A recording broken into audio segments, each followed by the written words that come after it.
Hello everyone, तो अभी तक की एक बहुत बड़ी ब्रेकिंग अपडेट निकल कर आ रही है एसएससी सीजीएल 2025 एग्जाम की तरफ से। मैं आपको बता देना चाहता हूं एसएससी सीजीएल 2025 में एक बहुत बड़े गैंग और गिरोह का भंडाफोड़ किया गया जो सीधा सीधा नकल कराते थे और पूरे एग्जाम को भी हाईजैक कर लेते थे। ये न्यूज़ मैं ऐसे नहीं कह रहा हूं, आप स्क्रीन पर देख सकते हैं। आज तक हो चाहे नवभारत टाइम्स हो, सारी जगह ये न्यूज़ वायरल हो रही। बट मैं आपको बता देना चाहता हूं अभी तक कोई भी टीचर, जब तक मैं ये वीडियो शूट कर रहा हूं, कोई भी इस बात पर चर्चा नहीं कर रहा। मैं जानना चाहता हूं कि अभी सीजीएल का एक्सपीरियंस और कितना सहेगा। यहाँ हम और आप कट ऑफ पर चर्चा कर रहे हैं, कट ऑफ कितनी जा सकती है, बट वहाँ मामला ही कुछ और है। सारी चीज़ें हाईजैक करके रखी हैं और बहुत बुरी तरीके से हर चीज़ का दुरुपयोग किया जा रहा था। और ये गैंग का भंडाफोड़ सेक्टर 80 नोएडा से किया गया। आपको पता होगा अभी हाल ही में जो एसएससी ने नोटिस निकाली थी कि वो अभी आदर्श परीक्षा केंद्र बनाएगी, तो उसी केंद्र से नोएडा में, और एक बाउंसर की फोटो शायद वायरल हो रही थी, तो उसी केंद्र से इन लोगों को पकड़ा गया। लगभग 11 लोगों की टीम है। इन लोग क्या करते थे, कैसे इन लोग को पकड़ा गया, सारी चीजें इस वीडियो में डिस्कस करूंगा।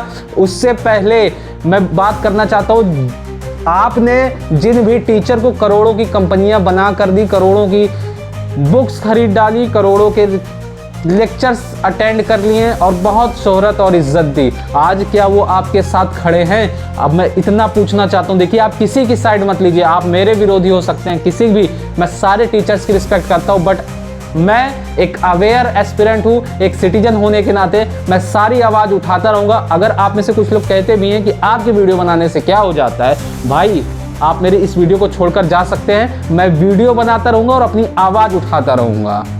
सबसे पहली चीज, कौन कहां से पकड़ा गया, देखिए ये अभी आज तक की न्यूज़ आप स्क्रीन पर देख सकते हैं।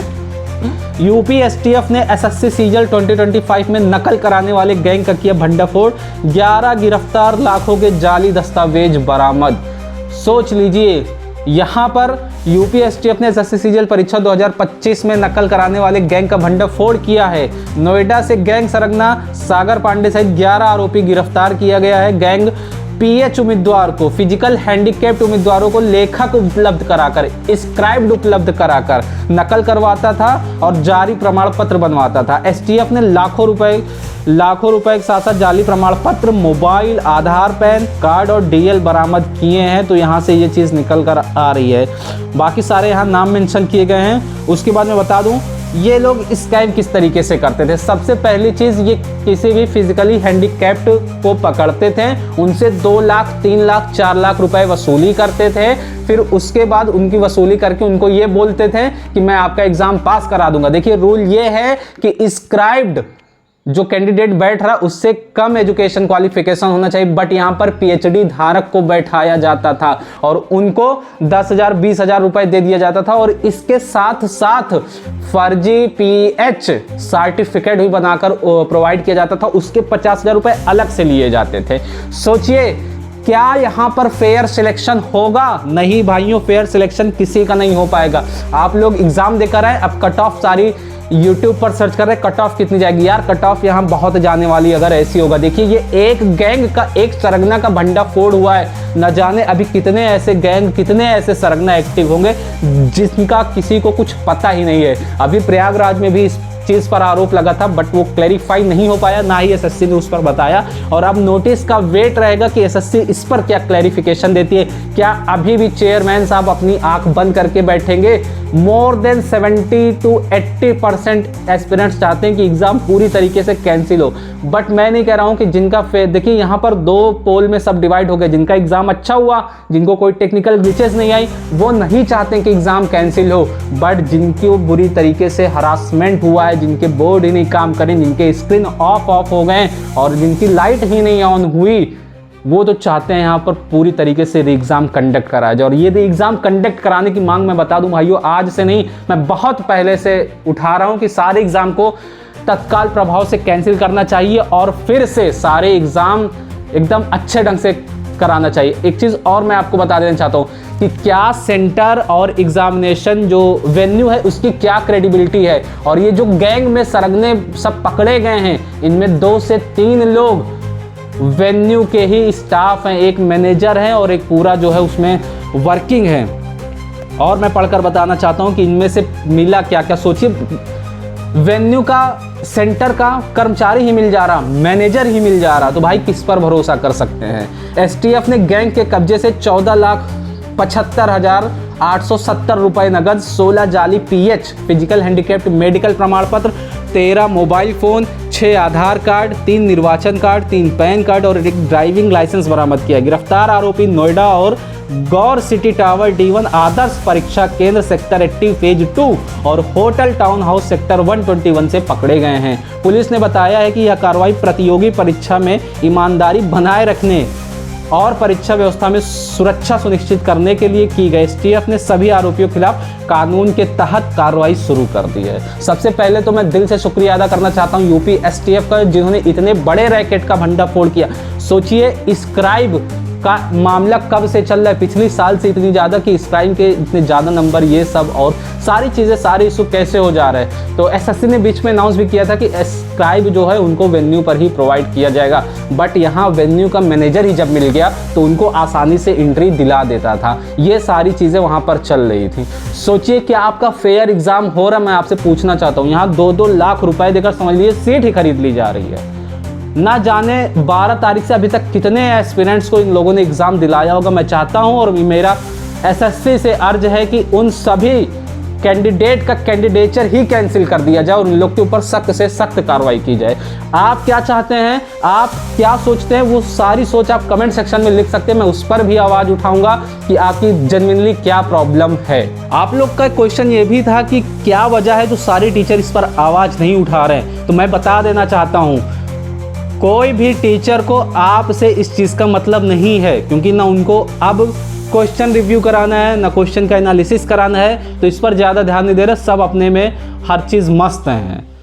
ये आप लोग को आँख खोल कर देखना है। मैं आपको सोच दे सकता हूँ, मैं आपको पॉजिटिव थिंकिंग दे सकता हूँ कि कौन क्या कर रहा, बट उल्टा इल्ज़ाम आप मेरे पर लगा देते हैं। मैं किसी एक की साइड ले रहा हूँ। भाई आप मेरे चैनल पर जाइए, जिन भी टीचर ने अच्छा काम किया मैंने उन सभी का नाम दिया और समय समय पर उनके लिए वीडियो भी बनाए और उनको समझ लीजिए मोटिवेट भी किया। जो मेरा फ़र्ज़ है, जो मैं कर सकता हूँ वो मैं कर रहा हूँ, बट बड़े बड़े टीचर्स बहुत कुछ कर सकते हैं। एटलीस्ट यार यूट्यूब पर वीडियो तो आकर बना दीजिए। बहुत सारे एस्पिरेंट्स परेशान हैं, यहाँ पर वीडियो ही बनाने को कोई नहीं तैयार। और आप कहते हैं कि सारे टीचर्स यहाँ कोई कुछ नहीं करेगा। ये जंग आपकी है, ये लड़ाई आपकी है। गलत काम आपके साथ हो रहा तो आप ही को लड़ना पड़ेगा। सोचिए यहाँ हक के लिए आवाज़ उठाने पर आपको गाड़ी में बैठाकर थाने ले जाया जा रहा, आपके साथ गाली गलौज की जा रही है, आपके साथ मारपीट की जा रही है, और सिर्फ 1 मिनट 2 मिनट की देरी होने पर आपको सेंटर में एंट्री ही नहीं दी जा रही है। और यहाँ बड़े बड़े लेवल पर सेंटर के स्टाफ, सेंटर के मैनेजर, वेन्यू के स्टाफ, सारी चीज़ें यहाँ मिल जा रहे हैं और आराम से किसी भी स्क्राइब के नाम पर किसी को फर्जीवाड़ा करने के लिए इजाज़त दे रहे हैं। सोचिए आपके साथ स्कैम नहीं हो रहा तो क्या हो रहा है यार। मेरे बहुत सारी वीडियोस में सारे कमेंट्स यही भरे पड़े हैं कि सीट ऑलरेडी बिक चुकी है, हम मेहनत करके करें क्या। और हम लोग तो कट ऑफ इस बार कह रहे थे कम जाएगी, बट कट ऑफ इस बार बहुत हाइक जाने वाली है। अभी तो री एग्ज़ाम वाले एस्पिरेंट्स बैठे ही नहीं हैं, उनको डबल बेनिफिट होने वाला है अगर री एग्ज़ाम के बाद वो बैठते हैं। कल तो मैं कितने एस्पिरेंट्स को देख रहा था कि उनका जो है सारे लगभग 5 से 10 क्वेश्चन टिक हुए आए थे, करेक्ट आंसर ऑलरेडी टिक था। कल क्लोज टेस्ट किसी ने बताया आया था, उसमें 5 के 5 ऑप्शन टिक थे। सोच लीजिए, जहां हम आप एकदम ऑनेस्टी के साथ एग्जाम दे रहे हैं बैठ के, वहां ऑलरेडी स्क्रीन पर यार इसमें एस्पिरेंट्स का दोष भी नहीं है कोई, वो कर क्या सकता है जब ऑलरेडी सिस्टम की ही खामियां है। और एसएससी किसी भी बात को मानने को तैयार नहीं है। हाँ, एसएससी ने एक बात जरूर मानी कि यहाँ पर रिमोट एक्सेस होने की कोशिश की गई है, इसलिए उन्होंने नोटिस भी निकाली थी। आप हमारे टेलीग्राम से जुड़े रहिए, वहाँ पर हर पल की अपडेट आपको दी जा रही है। और यार मैं तब तक आवाज़ उठाता रहूँगा जब तक अंदर दम है, और जब तक मैं हर चीज़ मतलब मैं सच के लिए आवाज़ उठाता रहूँगा। आप में से चाहे जो कोई कहे कि यार वीडियो बनाने से क्या होता है, ये क्या होता है, यार आप भी बना लीजिए, आपके पास भी सोशल मीडिया है कि सिर्फ कमेंटबाजी ही करते रहेंगे। कोई दूसरा आवाज़ उठा रहा, कम से कम उसको तो उठाने दीजिए। नहीं, एक वक्त ऐसा आएगा कि आपको आवाज़ उठाने वाला नहीं मिलेगा, सिस्टम द्वारा लोगों को इतना डरा दिया जाएगा। क्या वजह है, कोई भी टीचर इस पर बोलना नहीं चाह रहा है? क्या वो सिस्टम से डर गए हैं? आपने संजीव ठाकुर सर की वीडियो देखी होगी, उन्होंने कितने गुस्से में क्या क्या नहीं बोला। मैं उनके भी अप्रिसिएशन करता हूँ। अभिनय सर की आप ट्विटर अकाउंट देख लेंगे, यूट्यूब पर कम्युनिटी पोस्ट देख लेंगे, लगातार इंगेजमेंट बनाए हुए हैं एस्पिरेंट्स से, लगातार हम लोग को प्रोत्साहित कर रहे हैं। और टीचर्स का आप नाम बता दीजिए। मेरी रिस्पेक्ट सारे टीचर्स के लिए है, बट जो एस्पिरेंट्स के साथ खड़े हैं उनके लिए बहुत ज़्यादा है, क्योंकि जो दुख के टाइम काम आता है, जो डिमोटिवेशन के टाइम काम आता है। एक वक्त था विनय शर्मा सर को भी बहुत सारी गालियाँ पड़ी, लेकिन फिर भी उन्होंने हार नहीं मानी, हम लोग के भले के लिए हर चीज़ चाहा। सोचिए एग्ज़ाम सेंटर पर आपसे गाली गलौज की जा रही, कितनी बड़ी बात है यार। हम वहाँ एग्ज़ाम देने जा रहे हैं। मैंने तो कभी पुलिस की डिप्लॉयमेंट देखी नहीं, बट इस बार SI लेवल की डिप्लॉयमेंट लगभग सेंटर पर देखी है। और यार इतने रिमोट एरिया में सेंटर आप दे रहे हैं, अगर 2 मिनट 3 मिनट लेट ही हो जा रहा तो उसमें क्या प्रॉब्लम है आपको उसमें प्रॉब्लम नहीं होनी चाहिए। 2 मिनट 3 मिनट की इजाज़त दे देनी चाहिए कि हाँ आप एंट्री ले सकते हैं। एक जगह ऐसे सेंटर पड़े हैं, मैं बताना चाहता हूँ आपको, कि वहाँ तक कोई साधन ही नहीं जाता, ना वहाँ ई-रिक्शा जाते, ना वहाँ किसी भी तरह की कोई व्हीकल जाता ही नहीं है। 3-3 4-4 किलोमीटर एस्पिरेंट्स को पैदल चलने पड़ रहे हैं, और बारिश का मौसम, आप समझ सकते हैं क्या स्थिति हो सकती है। और मेरी सिर्फ SSC से यही मांग है कि इन सारे, जहाँ पर बहुत ज़्यादा SSC को पता है ऑलरेडी हर चीज़ें कहाँ क्या चल रही हैं, सिर्फ 1-2 सेंटर पर चेयरमैन साहब के पहुँच जाने से चीज़ें ठीक नहीं हो जाती। चेयरमैन सर को एक कमेटी गठित करनी चाहिए और एक अच्छे लेवल की जाँच करानी चाहिए। और यार अंदर से दिल रोता है कि इस पर न्यायपालिका को स्वतः संज्ञान लेना चाहिए, क्योंकि अब पानी यहाँ से यहाँ हो रहा बहुत हो गया यार, और इतना दर्द नहीं बर्दाश्त किया जा सकता।